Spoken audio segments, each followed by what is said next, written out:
Previously, we explored some profound and fascinating topics: government secrets, hidden budgets, UFOs, and the mysteries of space. There's so much more we could dive into, but I don't want to get lost in the weeds, because this conversation could easily stretch for hours. If you're eager to delve deeper into these ideas, there are interviews and even a documentary where you can get the full picture, especially featuring experts like Alex Jones, who have discussed these matters extensively. However, the reason I invited you to join this conversation isn't just because of your knowledge about UFOs. What truly stands out of contact with extraterrestrial beings as you've outlined them. This framework provides an excellent way to structure our discussion and helps explain how we progress from simply seeing a UFO to interacting with these beings in a much more meaningful and intentional way. Close encounter of the first kind. This is the most basic level, witnessing a UFO or unidentified object at close range. You can clearly see the structure of the craft, but there's no direct interaction. It's an observation, nothing more. Close encounter of the second kind. This takes it a step further. Here, the UFO leaves tangible evidence of contact with extraterrestrial beings, as you've outlined them. This framework provides an excellent way to structure our discussion and helps explain how we progress from simply seeing a UFO to interacting with these beings in a much more meaningful and intentional way. Close encounter of the first kind. This is the most basic level, witnessing a UFO or unidentified object at close range. You can clearly see the structure of the craft, but there's no direct interaction. It's an observation, nothing more. Close encounter of the second kind. This takes it a step further. Here, the UFO leaves tangible evidence behind. This could be physical traces, like landing marks, or something detectable by radar. This type of encounter suggests that something real has occurred beyond just a visual experience. Close encounter of the third kind. Now we're getting into truly fascinating territory. At this level, you actually come face to face with an extraterrestrial being, a biological entity. This is what most people imagine when they think of UFO encounters. Meeting an alien up close and personal. Close encounter of the fourth kind.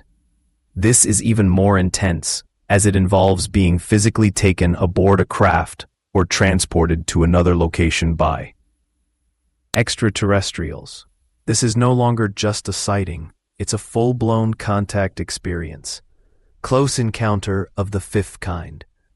And then we reach the most powerful level, the fifth kind. This is the first level where the encounter is not passive. Up until now, all the other types of encounters happen to you. But a fifth kind encounter is one where you take an active role. It's where we, as humans, use our intention to initiate contact with extraterrestrial civilizations. Here, we shift from being passive observers to active participants. The concept here is that we become ambassadors, diplomats of humanity, reaching out to extraterrestrial beings to interact with us rather than waiting for random encounters. It's about using conscious intention, with specific techniques or protocols to establish contact. In this sense, we take responsibility for initiating these interactions, paving an intentional path toward intergalactic communication. The shift from passive encounters to intentional, conscious contact is a game changer. It's a recognition that we're not just waiting for something to happen.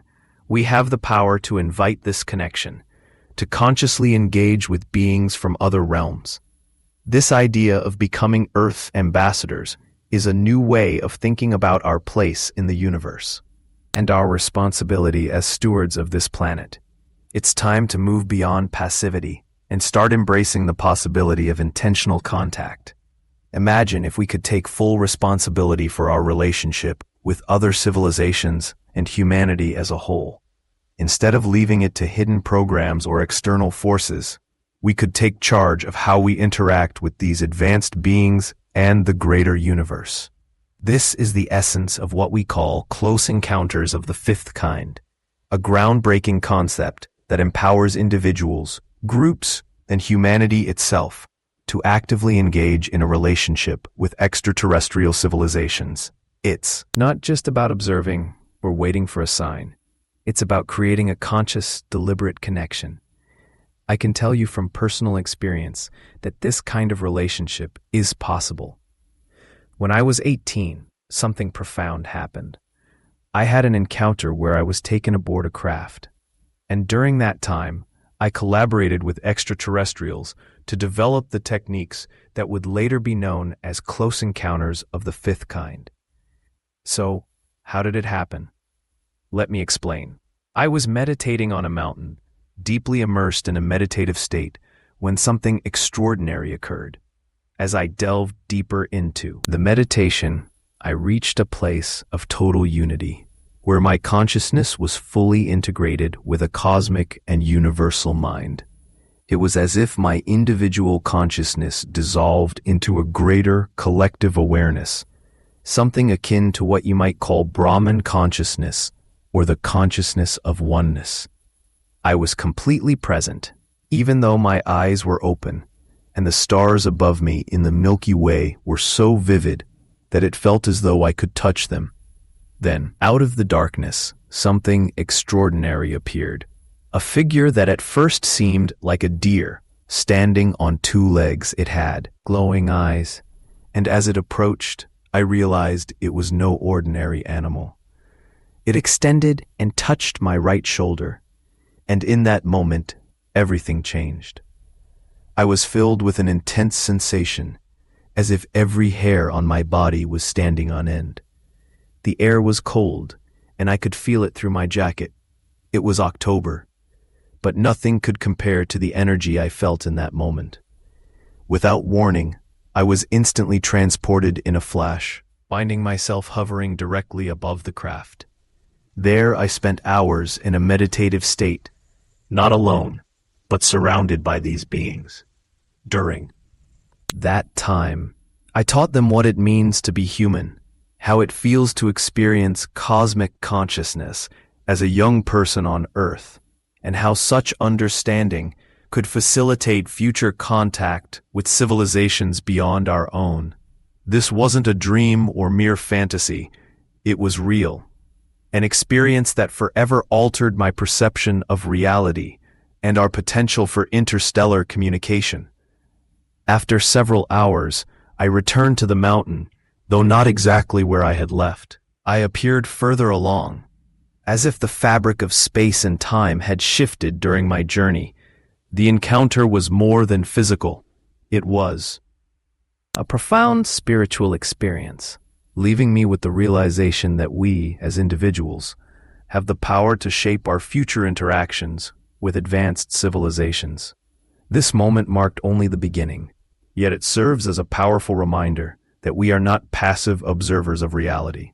We are its creators. When we take responsibility for our own consciousness and relationships, we open the door to limitless possibilities, not just among ourselves, but with the universe itself. The key lies in understanding that we possess the ability to connect, teach, and learn from civilizations beyond Earth. And this process begins with us taking ownership. Nestled in the Blue Ridge Mountains of North Carolina. At the time, I was attending Appalachian State University in Boone, unsure of what to do with this extraordinary experience. All I knew was that it held immense significance. I began practicing techniques I'd learned during the encounter, methods developed with a form of extraterrestrial intelligence. These were tasks we worked on together, because they needed to understand how humans would process and work with their information. Every night, I meditated deeply before bed, trying to sense where the ET crafts might appear. And every time, they showed up, sometimes even witnessed by. Nestled in the Blue Ridge Mountains of North Carolina. At the time, I was attending Appalachian State University in Boone, unsure of what to do with this extraordinary experience. All I knew was that it held immense significance. I began practicing techniques I'd learned during the encounter, methods developed with a form of extraterrestrial intelligence. These were tasks we worked on together because they needed to understand how humans would process and work with their information. Every night, I meditated deeply before bed, trying to sense where the ET crafts might appear. And every time they showed up, sometimes even witnessed by police officers and radar systems, it was surreal. But as you can imagine, fear took hold. I was just an 18-year-old kid, completely unprepared for what I was doing, so I stopped. By the following year, I decided to become a meditation teacher, finishing university at the age of 19. I traveled the world teaching others, but it wasn't until the 1990s that I truly began diving into this as a formal practice. That's when I experienced 3 consecutive nights of encounters in my home with these extraterrestrial beings. They came during the full moons of January, February, and March. 1990. It felt like a pivotal moment. I was living a fairly ordinary life as a doctor with 4 children. And suddenly, I was told it was time to embark on something far greater than I could have imagined. People often ask if I was using psychoactive substances at the time. The truth is, I've never used drugs. No psychedelics, no mind-altering substances, just the occasional scotch. I always tell people that whatever can be achieved through experiences like ayahuasca can also be attained naturally without harming your brain. It's about awareness.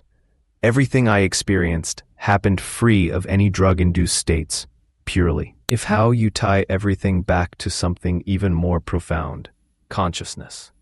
Everything you've described aligns seamlessly with many of the core ideas I've explored in my own work.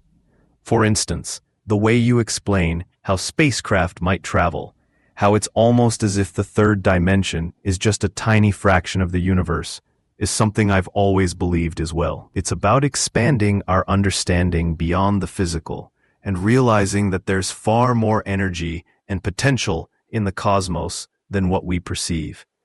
Now, as we go deeper into this subject, let's talk about the 5 levels.